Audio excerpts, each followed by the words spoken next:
또 오늘도 하나님께서 또 새로운 은혜로 함께 해주실 것을 믿습니다. 이 시간 오늘 주실 또 하나님 말씀 함께 보도록 하겠습니다. 오늘 주실 하나님 말씀은 하박국 3장 1절에서 2절까지의 말씀입니다. 우리 짧은 두 구절 말씀이니까요, 우리 한 목소리로 함께 이 말씀 봉독하겠습니다. 시작. 시기 온 옷에 맞춘 선지자 하박국의 기도라. 여호와여, 내가 주께 대한 소문을 듣고 놀랐나이다. 여호와여, 주는 주의 일을 이 수년 내에 부응하게 하옵소서. 이 수년 내에 나타내시옵소서. 진노 중에라도 긍휼을 잊지 마옵소서. 아멘. 오늘은 또 하나님 앞에 하박국서 말씀을 가지고 또 하나님 주신 은혜를 함께 나누는 시간을 갖도록 하겠습니다. 2008년도 2월 10일 밤입니다. 대한민국의 국보 숭례문에 화재가 발생하였습니다. 토지 보상의 문제에 대해서 불만을 품었던 한 남성이요, 이 분노의 감정을 주체하지 못하고요, 그 국보 1호 소중한 문화재에 불을 질러버렸습니다. 처음 신고를 받은 소방관들조차도요, 숭례문에 화재가 발생했습니다라고 했을 때 그냥 남대문 시장에 불이 났겠지, 그렇게 생각을 했지, 그 우리나라 국보 1호 숭례문에 불이 났다는 것은 상상도 못했다고 합니다. 그 숭례문이, 국보 1호 숭례문이 한 사람의 방화로 저렇게 무너지는 화재, 누구도 상상도 하지 못했던 일이었습니다. 임진왜란, 일제강점기, 또 6.25 전쟁까지 버텼던 우리나라 국보 1호가요, 불이 타서 또 무너지는 그 모습은 온 국민들에게 충격을 가져다 주었습니다. 그 당시에 이 사건의 파장은 어마어마했거든요. 모든 언론의 탑 기사로 숭례문 화재 사건이 다뤄졌고요. 심지어는 외신에서도 이 숭례문 화재 사건을 아주 비중 있게 다뤘을 정도였습니다. 조금 전 영상으로 소리가 들렸겠지만 숭례문이 무너지는 모습을 보면서 많은 국민들이 비명을 지르기도 하고 너무 안타까움에 눈물을 흘리는 사람들도 많았다고 합니다. 이 당시에 생겨난 신조어가 있는데요, 지몸미라는 말이 그 당시에 신조어로 나타났다고 하더라고요. 지켜주지 못해서 미안해라고 하는 약자라고 하더라고요. 많은 사람들이 이 숭례문의 화재로 또 숭례문이 붕괴되는 일을 보면서 참 안타까워했다라는 것을 느낄 수 있는 대목이었습니다. 그 당시 많은 사람들이 가졌던 질문이 있었습니다. 과연 이렇게 무너져버린 숭례문이 다시 복구될 수 있을까? 저렇게 처참하게 무너진 숭례문이 다시 원상복구가 될 수 있을까? 많은 사람들에게 있어서 질문은 참 저게 제대로 다시 복구될 수 있을까라는 질문이 있었다는 겁니다. 저는 오늘 본문 설교를 준비하면서 오늘 우리에게도 똑같은 질문이 있지 않나 하는 생각을 해봅니다. 요즘에 나라가 경제적으로도 참 여러 가지로 어려움이 많은데 이 나라가 다시 회복될 수 있을까? 환율이 크게 오르고 또 경제적으로도 계속 비관적인 이야기들이 들려오는데 경제가 과연 회복될 수 있을까? 또 한국교회가 극심하게 어려움을 겪는 상황이라고 하는데 오늘날의 교회는 다시 회복될 수 있을까? 청년들의 취업의 문제, 또 가정의 어려움 등등 오늘날의 현실의 문제가 너무나 극에 달해가고 있다는데 이런 현실을 딛고 우리는 다시 한번 일어설 수 있을까? 참 생각보다 많은 사람들이 당시 숭례문 화재 때 했던 상황처럼 참 절망적이고 다시 살아날 수 있을까? 다시 회복될 수 있을까라는 질문을 하며 이 땅을 살아가고 있다, 이런 생각을 해보게 되었습니다. 오늘날 뿐이겠습니까? 오늘 우리가 본문으로 읽었던 당시 기원전 7세기입니다. 하박국서에서도 동일한 탄식과 질문이 있었습니다. 우리가 다시 살아날 수 있을까? 우리가 다시 회복될 수 있을까? 이 질문이 있다는 것을 기록하고 있어요. 이 하박국서가 쓰여졌던 당시에 그 이스라엘의 그 국내적인 상황을 보면은요, 이 남유다를 배경으로 쓰여진 성경인데요, 그 당시 요시야 왕의 개혁 이후로 잠깐의 부흥을 경험하게 되거든요.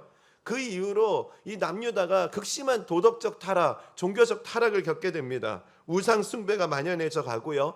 그리고 지도층들의 부패로 인해 가지고요, 그 지도층들이 도덕적인 부패뿐만이 아니라 그 지도층 기득권들이 그렇게 백성들을 핍박하고 박해하고 정의가 무너져버린 그런 현실을 살아가고 있었다는 겁니다. 그러다 보니까 이 하박국서는 이런 탄식으로 시작합니다. 어찌하여 내게 죄악을 보게 하시며 패역을 눈으로 보게 하시나이까. 겁탈과 강포가 내 앞에 있고 변론과 분쟁이 일어나나이다. 이러므로 율법이 해이해지고 정의가 전혀 시행되지 못하오니 이는 악인이 의인을 애워쌌으므로 정의가 굽게 행하여 짐이니이다. 그 나라 안쪽으로 볼 때에는 정말 이런 안타까운 탄식이 가득한 상황이었고요. 국제적인 정서를 보면은 바벨론이 아수르를 멸망시킨 이후에 유다 왕국은요 이제 바벨론의 침공을 앞두고 있는 상황이었습니다.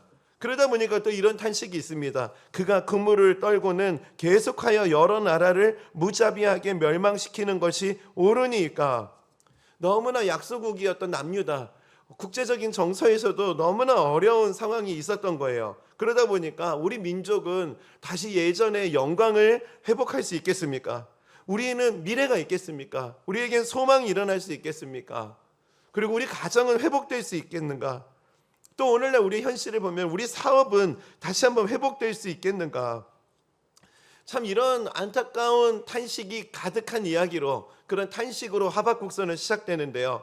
그런데 하박국 선지자는 이런 탄식과 이런 한숨에만 머물지 않았다는 거예요. 그런 안타까운 현실 속에서 그가 기도했던 기도는 무엇인가? 오늘 본문 2절 말씀입니다. 여호와여, 내가 주께 대한 소문을 듣고 놀랐나이다. 여호와여, 주는 주의 일을 이 수년 내에 부응하게 하옵소서. 이 수년 내에 나타내시옵소서. 진노 중에라도 긍휼을 잊지 마옵소서. 이런 안타까운 현실 속에서 하박국 선지자는 하나님 앞에 부응을 구했다는 겁니다. 그래서 오늘 이 시간 저와 여러분이요, 오늘날 우리도 참 그 당시 남유다와 비슷한 현실을 살아가고 있다면은 오늘 이 하박국 선지자의 이 기도에 담긴 참 많은 의미들을 좀 살펴보는 것은 이 땅을 살아가는 우리에게 참 많은 교훈을 준다는 생각을 해보게 됩니다. 그래서 오늘은 이 하박국 선지자가 드렸던 이 기도에 담겨 있는 교훈을 한번 좀 살펴보겠습니다. 이 기도를 통해서 우리가 발견하게 되는 첫 번째 교훈이 있다면은요, 기도의 방향을 하나님께 고정했다는 겁니다. 오늘 본문 1절 말씀을 보면은 아주 좀 처음 낯선 용어로 시작하거든요. 시기 오롯에 맞춘 선지자 하박국의 기도라라고 시작을 합니다. 이 시기 오롯의 의미는요, 열광적인 시라는 뜻을 가지고 있거든요. 시편 7편을 보면은 이 시기 오롯과 동일한 단어가 쓰여집니다. 다윗의 시가욘이라고 쓰여진 시가 발견되는데요. 시가욘, 시기 오롯, 이거 같은 의미입니다. 너무나 열광적인 시, 열광적인 그 리듬이고 분위기였다라는 것을 드러내고요. 그런데 이 시편 7편이나 이 하박국서 3장이나 이 당시의 배경과 분위기를 보면은요, 또 그 밝은 분위기 속에서 고백된 그 내용을 보면은 결코 이게 밝지가 않은 거예요. 시편 7편을 보면은 그 다윗의 상황도 절체절명의 위기입니다. 적들이 쫓기고 있는 상황에서 사자가 자신을 찢어버리려고 하는 상황이다라고 하는 고백이 있거든요. 시편 7편 1절입니다. 여호와 내 하나님이여, 내가 주께 피하오니 나를 쫓아오는 모든 자들에게서 나를 구원하여 내소서. 너무나 목숨의 위기가 있지만 열광적인 찬양으로 하나님 앞에 시가연을 고백했다는 거. 오늘 하박국서도 마찬가지입니다. 너무나 현실에 암울함이 있었지만 시기 오롯의 노래로 이 안타까운 현실 속에서 이 절망적인 상황을 고백하고 있다는 겁니다. 하박국서의 구조를 보면은 하박국 1장, 2장을 보면은 너무나 절망적이고 어두운 이야기, 두렵고 슬픔의 이야기로 가득한데요. 3장에 와서는 분위기가 대전환인 거예요. 시기 오롯에 맞춘 노래라, 기도라. 1, 2장을 보면은 너무 우울하고 힘든 일인데 3장에 와서는 어떻게 이렇게 열광적인 고백을 할 수 있었을까? 이런 질문을 가지고 하박국서를 쭉 살펴보다가 제가 단서를 하나 발견했습니다. 하박국서 2장 1절 말씀이거든요. 내가 내 파수하는 곳에 서며 성루에 서리라. 그가 내게 무엇이라 말씀하실지 기다리고 바라보며. 여기서 바라보다라고 하는 히브리어는 라아라는 단어를 쓰는데요. 이 라아는요, 왕의 얼굴을 보다, 하나님의 얼굴을 보다는 의미를 가지고 있는 단어입니다. 하박국의 귀한 점이 여기서 발견되는 겁니다.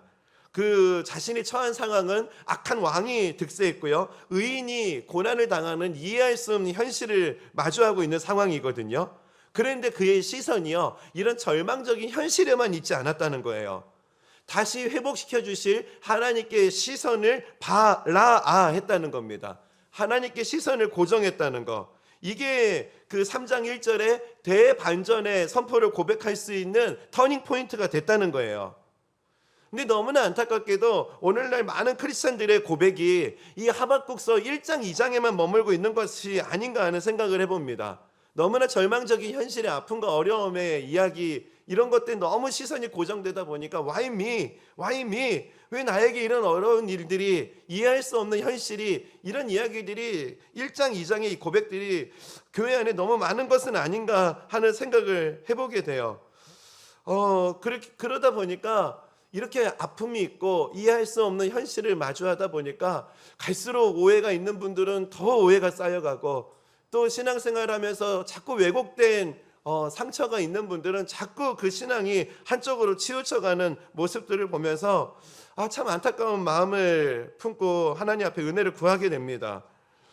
저도 그런 현실에서, 이런 현실에서 목회를 하다 보니까요, 한국교회의 너무나 우울한 모습, 한국교회 안에 일어나는 Why me? 이런 현실의 모습, 하박국 1장 2장에만 제 시선이 자꾸 이렇게 함몰될 수 있다는 것을 느끼게 되거든요.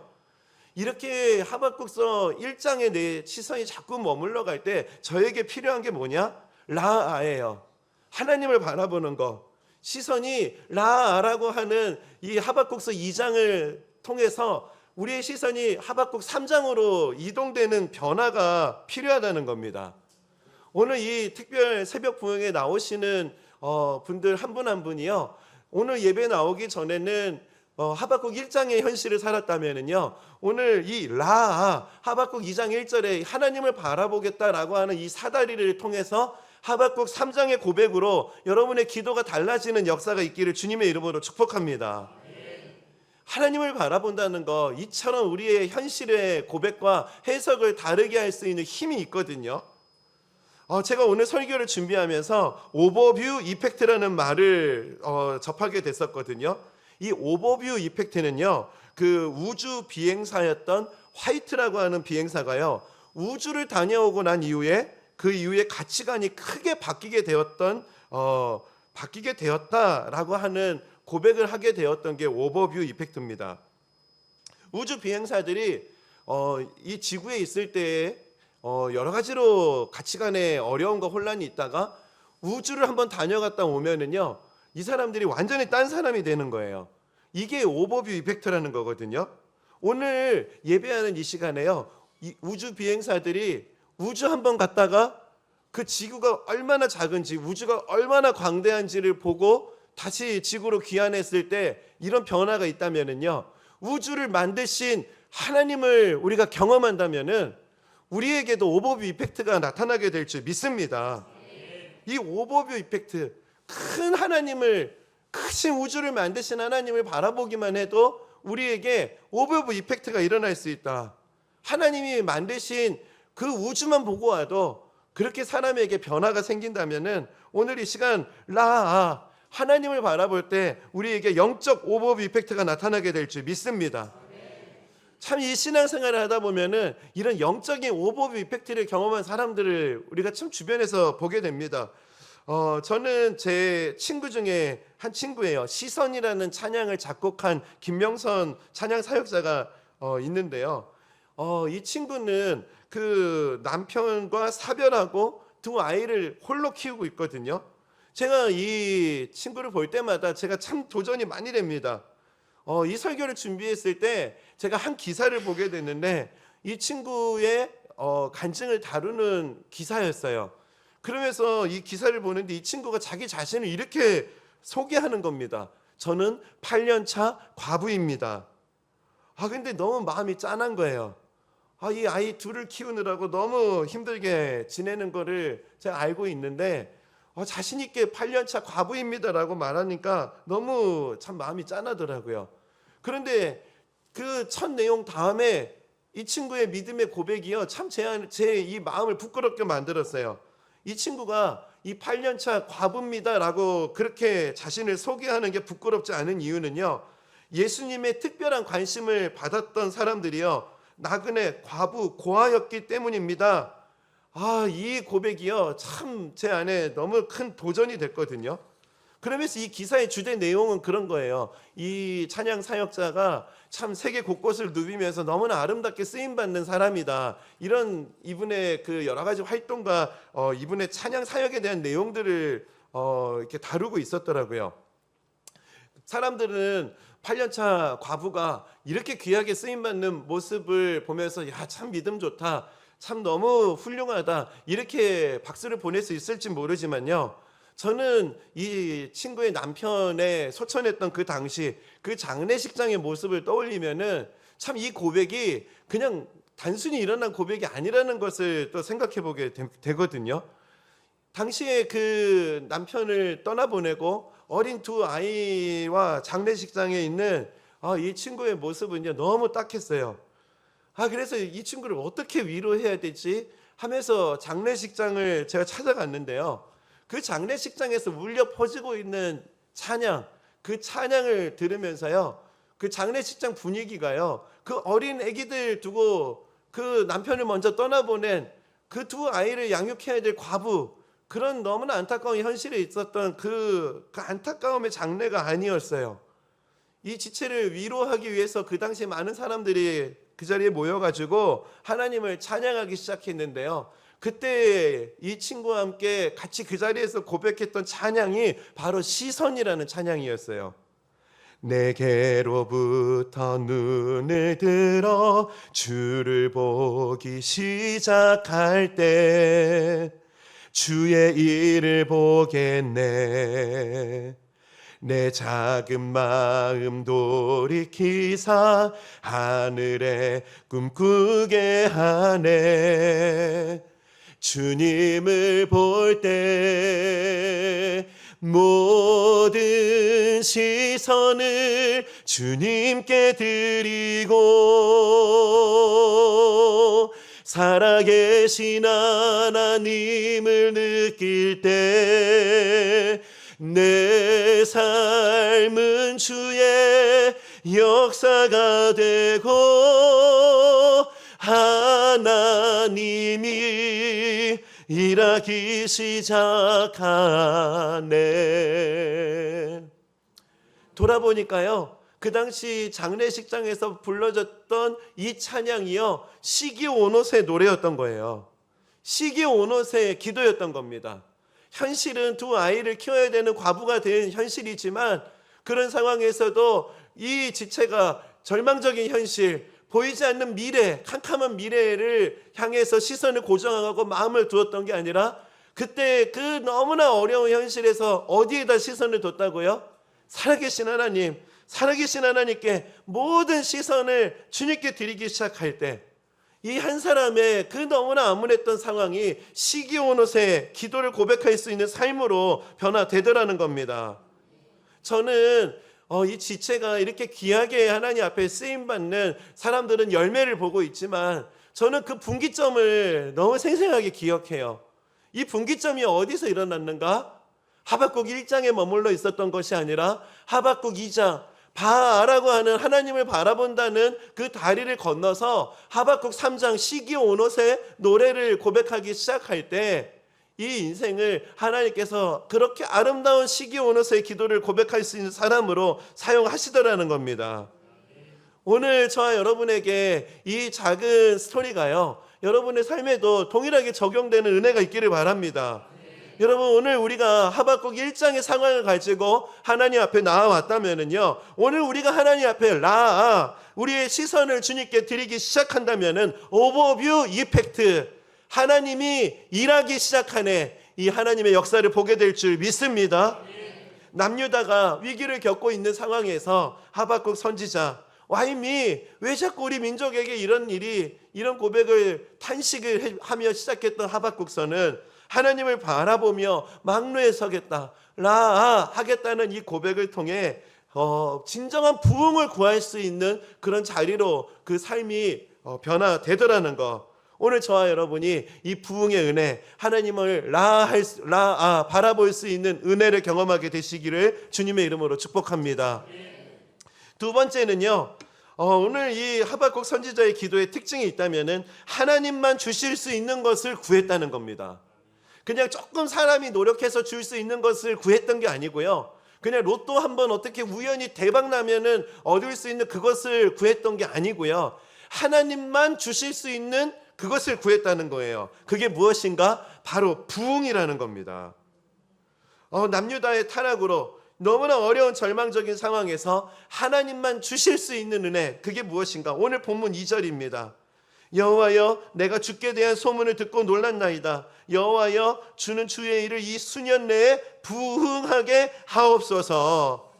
여기서 본문에서 언급된 부흥은요, 하야, 영어로 리바이브입니다. 다시 살린다는 것을 뜻하는 단어거든요. 여기 나오는 부흥은요, 죽은 것이나 다름없는 상태의 존재를 다시 살린다, 죽었던 것을 다시 살린다, 이 의미를 가진 단어예요. 하박국 선지자가 처했던 그 당시 현실이요, 마치 죽었던 상황이었던 거예요. 소망이 없고 가망이 없고, 죽은 사람이 어떻게 다시 살아납니까? 그런 상황에서 그 하야의 은혜, 하나님만 주실 수 있는 은혜, 이 은혜를 선포하고 구했다는 겁니다. 이 하야라는 단어가 구약에 한 군데 더 쓰여지는데요, 몇 군데 더 쓰여지는데 제가 두 군데 정도 좀 인용해 드리겠습니다. 시편 85편 6절입니다. 주께서 우리를 다시 살리사 주의 백성이 주를 기뻐하도록 하지 아니하시겠나이까. 여기서 다시 살리사, 이게 하야입니다. 그리고 에스겔서 37장 5절입니다. 주 여호와께서 이 뼈들에게 이같이 말씀하시기를 내가 생기를 너희에게 들어가게 하리니 너희가 살아나리라. 살아나리라가 하야예요. 뼈들이라는 것은요, 완전히 살아날 가능성이 없는 죽음 중에 죽음의 상태예요. 그냥 이제 막 죽은 상태는요, 살도 있고 그렇거든요. 근데 이제 죽은 지 한참 되어서 그 뼈밖에 없는 상황이 됐다는 것은 죽음 중에 죽음의 상태를 의미하는 거예요. 그랬는데 이 죽음 중에 죽음의 상태에 있다 할지라도요, 그것을 다시 살릴 수 있게 하는 게 바로 부흥인 거예요. 즉 우리가 이게 감기 좀 걸렸는데 감기 좀 낫게 해달라고 해가지고 감기가 나섰어요.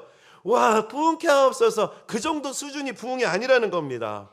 성도님 숫자가 10명에서 100명이 되었습니다. 여러분, 그거 가지고 우리 교회가 부흥했습니다, 이것도 맞지 않는 겁니다. 여러분, 부흥이라는 거는요, 완전히 죽음 중에 죽음의 상태라 할지라도요, 그것을 다시 살리는 능력, 이것이 바로 부흥이라는 거예요. 오늘 이 바위샘 교회 안에 이 부흥의 은혜가 임하기를 주님의 이름으로 축복합니다. 최근에 너무나 안타까운 기사를 보게 됐습니다. 우리 사회가 한국 교회를 어떻게 바라보고 있는지를 확인할 수 있는 지표라고 해서요, 관심 있게 보았는데요, 이런 통계였어요. 비개신교인의 한국 교회에 대한 호감도가 어느 정도인지 이 설문조사를 보고 제 충격을 받았습니다. 교회 안 다니는 비개신교 사람들이요, 교회에 대해서 어느 정도 호감도를 가지고 있었을까요? 한 몇 퍼센트 정도 될까요? 30%요? 제가 충격을 받았는데 14%였어요. 그러면서 뭐 다른 종교도 비슷하겠지, 그렇게 생각하고 또 이 통계를 봤는데 더 충격을 받았어요. 불교 52.9%, 천주교 48.5%, 심지어 원불교 17.9%. 그 원불교보다 낫다는 게, 이게 제가 종교를 폄하하는 건 아닌데요, 이게 영상으로 나가고 있나요? 이게 이제 너무 충격인 거예요. 아니, 이렇게 원불교보다 낫다니, 이게 너무나 충격입니다.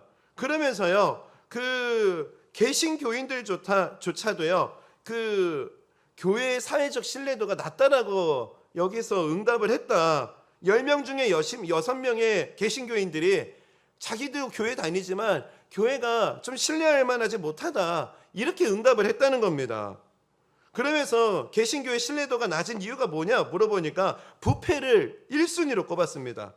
그리고 사회적 책임의 결여, 지나친 전도, 독선, 차별, 혐오 이런 발언으로 이 이야기들이 데이터가 이어졌다는 거예요. 그러면서요 제 마음이 너무나 절망이 되는 겁니다. 교회의 현실이 이런 상황이라니까요. 내가 진짜 30년만 빨리 태어났어도 그때는 뭐 십자가만 꽂으면 부흥했다면서요. 근데 지금 이 현실에서 한 교회 뭐 한두 교회가 각성하고 한두 교회가 좀 깨어 있는다고 해서 이 현실에서 교회가 다시 일어날 수 있을까? 정말 다시 신뢰를 회복할 수 있을까? 하니까 이게 아무리 생각해도 안 될 것 같은 겁니다. 뭐 한두 교회가 한들 이 14%의 데이터가 이게 달라질 수 있을까? 그리고 또 한두 교회를 생각하는 게 아니라 전체를 봐도요 좀 암울하기는 마찬가지예요. 너무나 이런 현실을 보면서 오늘날 목회자로서 제가 또 다시 하박국 1장의 상태로 함몰되더라고요. 그러면서 이거 진짜 이런 현실에서 이 하나님께서 한 교회를 섬기도록 저를 불러주시고 또 교회를 위해서 기도하라고 하나님 저를 세워주셨는데 이거 진짜 어떻게 해야 되는가. 그때 하나님께서 저에게 주시는 응답이 뭐였냐? 부흥을 기도하고 구하라는 거였습니다. 여러분 오늘날 뭐 데이터가 통계가 이렇다고 해서 사실은 그것 때문에 마음이 무너지는 건 어쩔 수 없죠. 근데 마음만 무너지면 되겠습니까? 현실이 이렇다라고 해가지고 우리가 또 절망하고 그러면 되겠습니까? 이 현실의 절망을 부흥을 구하는 재료로 삼자는 겁니다. 하나님만 주실 수 있는 거. 오히려 저는 이 현실을 보면서요 그래 이 한두 교회만 잘한다고 될 수 있는 현실은 아니다. 이거는 진짜 하나님 역사해야지만 진짜 부흥을 말할 수 있는 현실이 되어버렸다. 그래서 하나님만 주실 수 있는 것을 구하자. 그게 무엇이라고요? 부흥이에요. 바이센교회 성도 여러분이요 그냥 성도 조금 늘어나는 걸 부흥이라고 하지 않기를 바랍니다. 다시 살리는 능력. 오늘 내가 현실을 바라볼 때에는 정말 이 뼈들이 능히 살겠느냐 이런 질문이 들려오는 현실인데요. 이런 질문 앞에서 뭐라고 대답할 수는 없지만 그럴 때 우리가 기억해야 되는 것은 부흥을 주옵소서. 하나님만 하실 수 있는 일을 이루어 주옵소서. 정말 우리가 이것을 잊어버리지 않고 붙잡는 오늘 새벽이 되기를 바랍니다. 제가 이제 배경고등학교, 저희 교회는 배경고등학교에서 예배를 드리고 있거든요. 제가 지난번에 여기 와서 배경고등학교에 처음 가게 됐던 이야기를 나눴습니다. 아직도 안양 지역에서는 그 배경고등학교에 그 평촌유린교회가 세워진 게 그냥 빽이 있어서 세워졌다 하는데 전혀 그렇지 않아요. 그 바이샘교회 성도님들이 좀 널리 좀 알려주셨으면 좋겠습니다. 처음에 제가 연고도 없고 제비뽑기로 왔고 그냥 아무도 모르는 상황에서 배경고등학교라는 학교도 있는 줄도 몰랐어요. 그냥 전화 한 통 받고 배경고등학교라는 학교가 미션스쿨이라고 하니까 거기 한번 가서 장소를 문의해보라고 해서 처음으로 갔던 거거든요. 그렇게 갔을 때 그 학교 관계자가 저한테 막 욕을 바가지로 막 쏟아붓고 목사가 왔다고 무슨 저런 사기꾼 같은 인간이 왔어. 교회가 왔다고 학교에 단물 빨아먹으려고 온 거지. 막 제가 여기까지만 하고 생략하겠습니다. 막 그 뒤로 막 온갖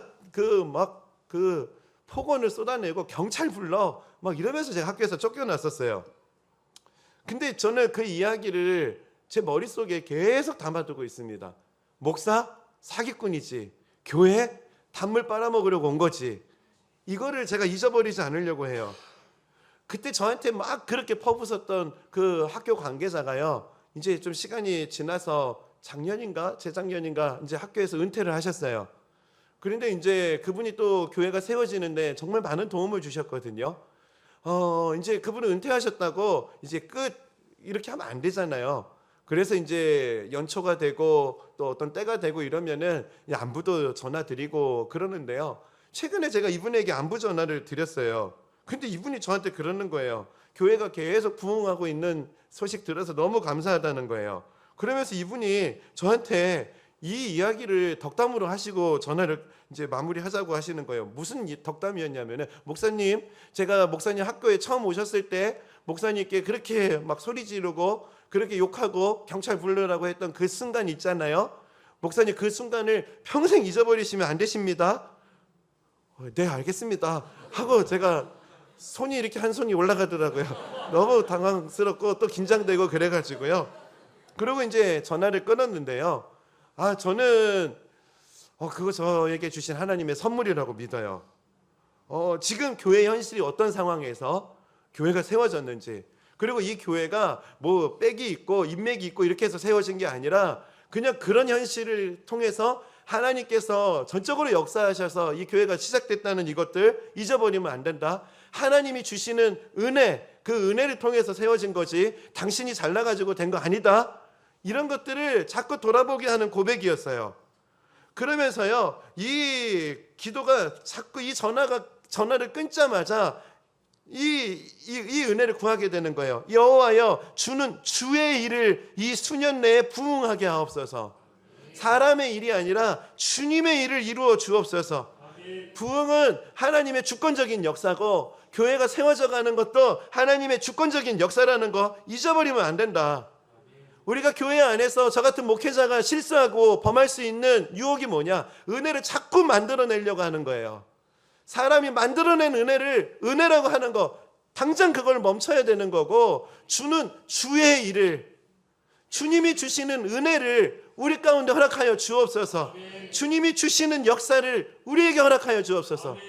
이 주님이 주시는 은혜를 볼 수 있는 것이 교회이고, 주님이 주시는 일이라고 고백할 수 있는 그 사람들이 저는 그리스도인이라고 믿습니다. 그 평양 대부흥이라는 책이 있는데요, 총신대학교 그 역사신학 교수님이셨습니다. 박영국 교수님께서 이런 얘기를 하십니다. 부흥은 인간들이 만들어낼 수 있는 산물이 아니라 하나님이 하시는 주권적인 사역이다. 로이드 존스는 부흥이 인간의 작품이 아니라 하나님께서 하시는 역사이기 때문에 우리가 부흥을 일으키거나 만들어낼 수 없다고 말한다. 여러분, 부흥은 만들어내는 게 아니라는 거예요. 부흥하는 거는 인위적인 노력의 결과가 아니라는 거예요. 부흥은 하나님의 주권적인 일이고 주권적인 역사라는 겁니다. 그러기 때문에 우리에게 소망이 있는 거예요. 하나님의 주권적인 역사이기 때문에 우리가 하나님께 다시 살려달라고, 하나님 부흥을 달라고 이 은혜를 구한다면은 우리는 다시 살아나게 될 줄 믿습니다. 이게 제 안에 소망이 됐던 겁니다. 이 말씀이 또한 소망이 있었어요. 에스겔 말씀, 주 여호와께서 이 뼈들에게 이같이 말씀하시기를, 내가 생기를 너희에게 들어가게 하리니 너희가 살아나리라. 너희가 살아나리라. 너희 위에 힘줄을 두고 살을 입히고 가죽으로 덮고 너희 속에 생기를 넣으리니 너희가 살아나리라. 이게 부흥이에요. 다시 살아날 가능성이 없는 완전한 절망적인 상태에 있다 할지라도요, 인간적으로 노력해서 내가 지금 안 되는구나 포기한 상태입니까? 우리 가정은 다시 회복될 가능성이 없어 보이십니까? 그렇다면 여러분, 지금 부흥을 구할 때예요. 여러분의 인생의 내 모습을 돌아보면은 도무지 다시 한번 일어날 소망이 보이지 않으십니까? 그렇다면 그런 내 모습을 보고 하박국 1장에 머물러 있는 게 아니라 여러분, 부흥을 구하실 때예요. 부흥이 필요한 상태입니다. 주님만 주실 수 있는 일, 하나님 이 은혜를 허락하여 주옵소서. 이런 역사를 우리가 구하기 시작할 때 하나님 은혜 주실 줄 믿습니다. 소망 없어 보이는 우리 자녀에게 하나님 부흥을 주옵소서. 우리가 기도로 나아갈 때 우리 자녀들의 그 삶이 다시 한번 새로워지는 역사가 나타날 줄 믿습니다. 그렇기 때문에 여러분, 부흥이라는 단어는요, 함부로 사용하면 안 되는 말이에요. 우리 교회 부흥하고 있습니다. 여러분, 이 말은 조심하셔야 되는 거예요. 사람 좀 모이는 게 부흥이 아닙니다. 진짜 부흥이라고 말할 수 있으려면요, 여기저기 이곳저곳에서 죽어가고 있는 자들이 살아나는 회복의 역사가 나타나야 되고, 이혼 말고는 더 이상 가능성이 없다 하는 그 가정이 회복되는 일이 일어나야지 부흥이라 할 수 있는 겁니다. 우울증으로 힘들어하고 죽음밖에는 나에게는 대안이 없다 하는 사람들이 소망을 발견할 수 있을 때 부흥이라고 말할 수 있는 거예요. 오늘 이 특별 새벽 부흥회 가요, 불꽃놀이가 되지 않기 위해서 우리가 한 가지 키워드를 가져야 된다면은 여러분, 부흥이라는 키워드를 붙잡으시기를 바랍니다. 바위생교회가 하나님 앞에 이 부흥의 은혜를 구하며 나아갈 때 하나님께서 다시 살리는 은혜를 허락하여 주실 줄 믿습니다. 서두에 우리나라 국보 그 남대문이 붕괴되는 모습을 보았거든요. 이 사진을 보는 것으로 오늘 좀 말씀을 마무리하려고 합니다. 숭례문 복원 전에 사진을 하나 준비했는데요. 남대문이 저렇게 불타가지고 무너져 버렸거든요. 여러분, 이 사진을 보고 그 당시로 돌아가면은 이 숭례문 다시 복구될 수 있을까? 많은 사람들이 이 질문을 가졌어요. 이 숭례문이 어떻게 됐었나? 나중에 그 복구된 사진을 한번 볼까요? 어떻게 됐나? 지금 저 모습으로 복구가 되었습니다.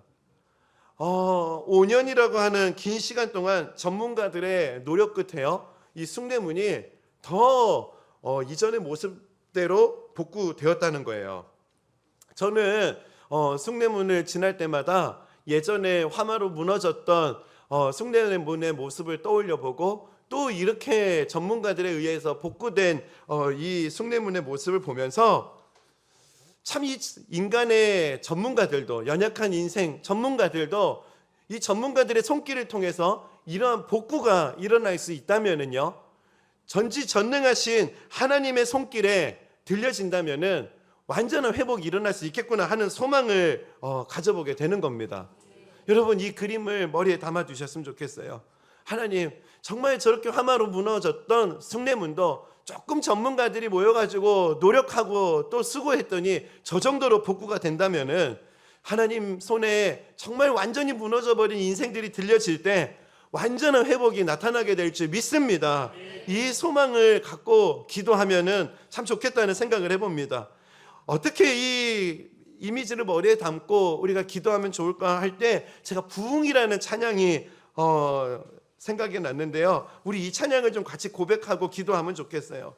이 찬양의 가사 중에요, 그 어떤 가사가 제 마음에 와닿냐면요, 이 땅의 황무함을 보소서 하늘의 하나님 긍휼함을 베푸시는 주여 우리의 죄악 용서하소서 이 땅 고쳐주소서. 이런 완전히 절망적인 상황을 탄식으로 시작하는 이 노래가요, 어떤 고백으로 이어지냐면요, 오 주의 영광 가득한 새날 주소서, 오 주님 나라 이 땅에 임하소서. 우리가 이 부흥을 구할 때 하나님이 주시는 새 날이 임하는 부흥의 역사가 일어나게 될 줄 믿습니다. 오 주님 주시는 부흥을 구할 때 우리 가정에 새 날의 부흥이 일어나게 될 줄 믿습니다. 오 부흥을 구할 때 바이샘 교회 안에 다시 살리는 부흥의 역사가 나타날 줄 믿습니다.